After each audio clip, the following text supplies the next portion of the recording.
We just talk entertainment. Share and subscribe.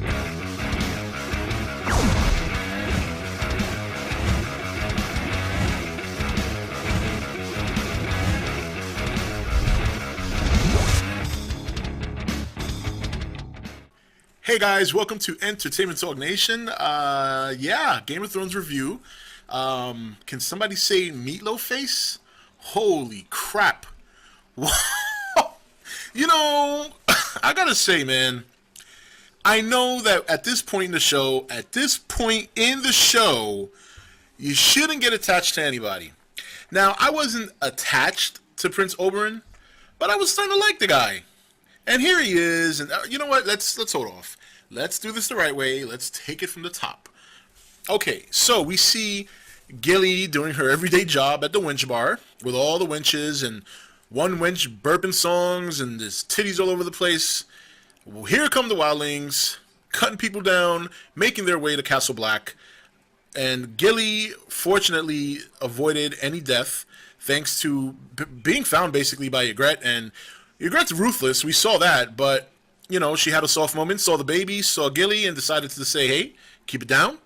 I'll let you live with your kid. Just don't say anything, and I'm going to keep it moving. And she did.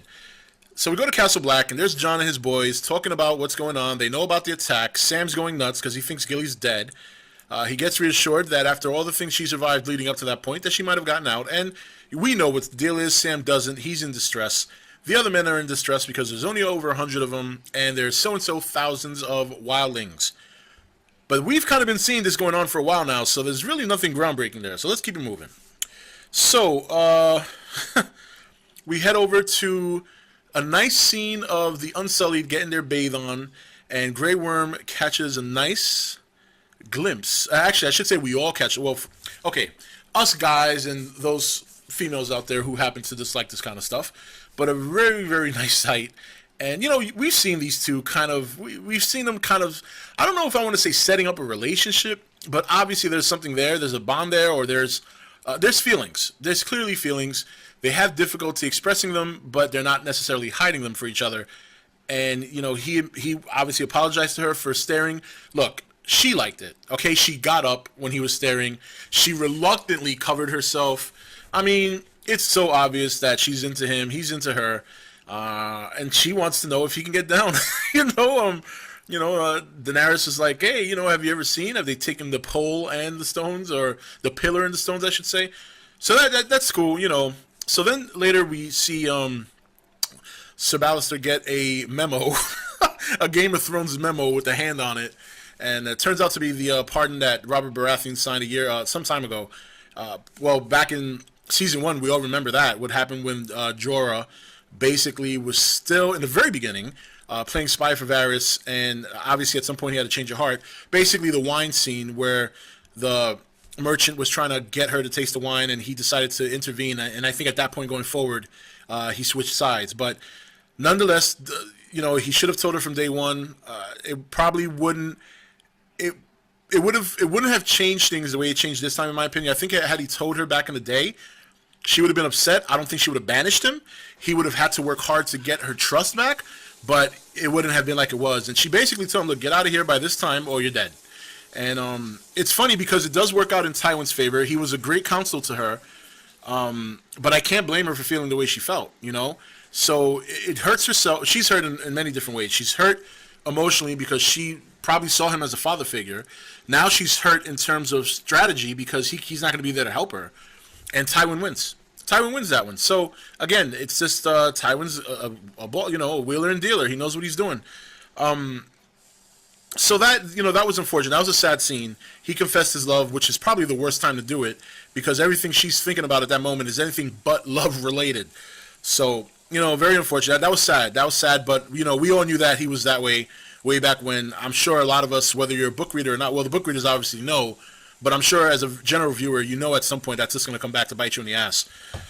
So, yeah, that was unfortunate. Now, moving to Sansa and Peter. So she's testifying against him. And I had a feeling this was going to turn out in his favor. I said it in my preview, for those of you who liked it, because 152 other people didn't. They saw a preview and they thought I was going to be showing footage. So since I'm on that topic, let me just let some of you guys know who might be new here.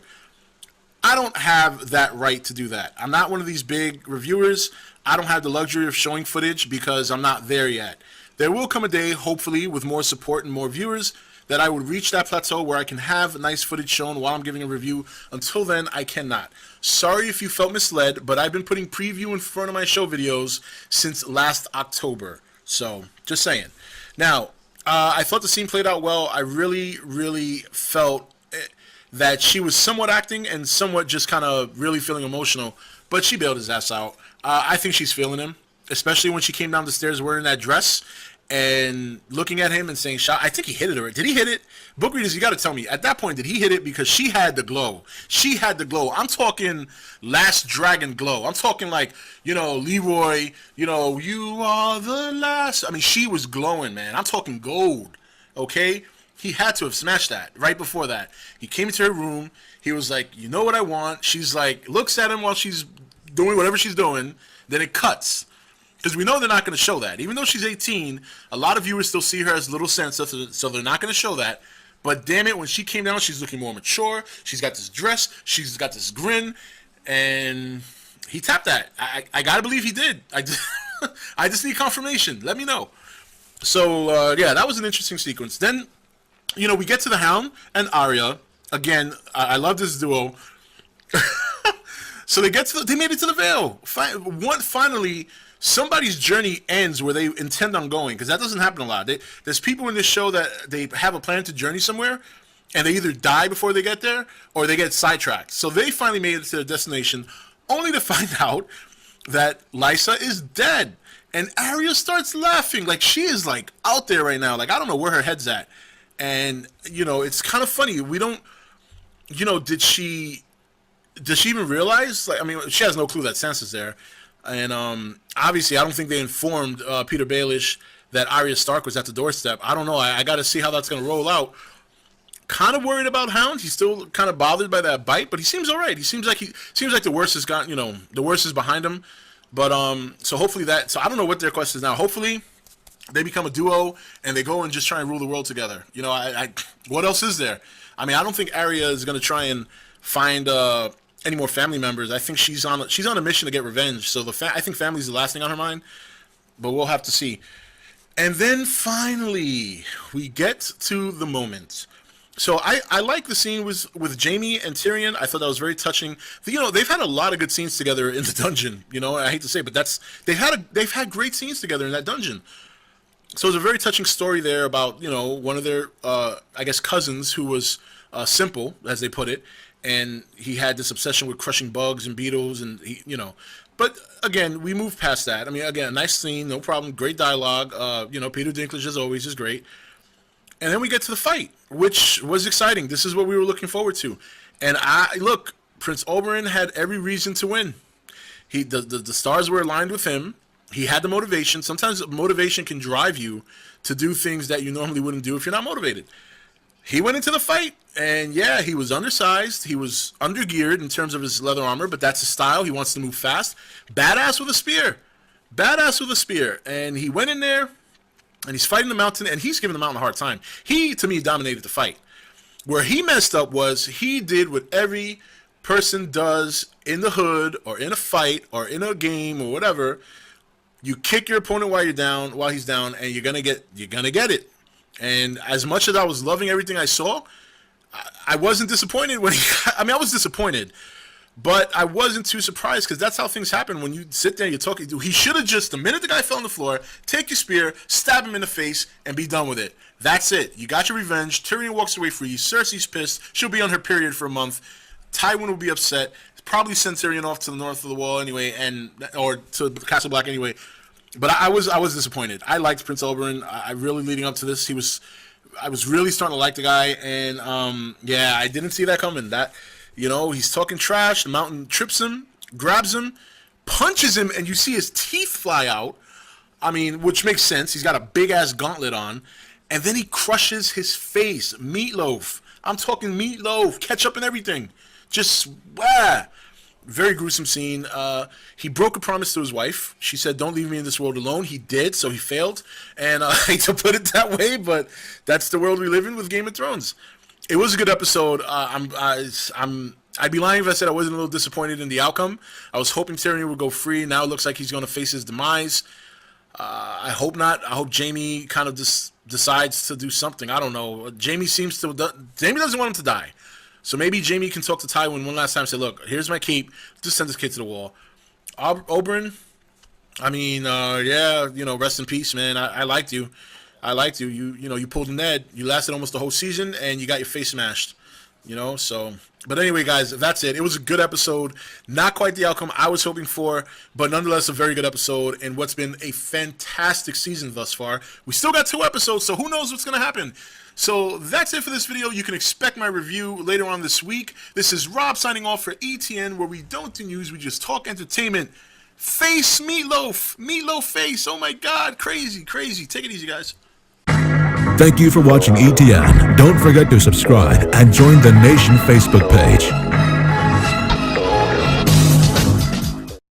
You're watching ETN, where we don't do news, we just talk entertainment. Share and subscribe.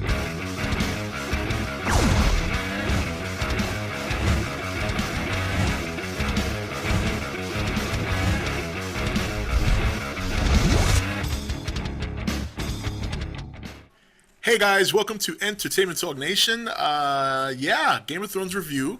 Can somebody say Meatloaf face? Holy crap. I gotta say, man, I know that at this point in the show, you shouldn't get attached to anybody. Now, I wasn't attached to Prince Oberyn, but I was starting to like the guy. And here he is, and you know what? Let's hold off. Let's do this the right way. Let's take it from the top. Okay, so we see Gilly doing her everyday job at the winch bar with all the winches and one winch burping songs and there's titties all over the place. Well, here come the wildlings, cutting people down, making their way to Castle Black. And Gilly, fortunately, avoided any death thanks to being found basically by Ygritte. And Ygritte's ruthless. We saw that, but, she had a soft moment, saw the baby, saw Gilly, and decided to say, "Hey, keep it down. I'll let you live with your kid. Just don't say anything, and I'm going to keep it moving." And she did. So we go to Castle Black, and there's Jon and his boys talking about what's going on. They know about the attack. Sam's going nuts because he thinks Gilly's dead. He gets reassured that after all,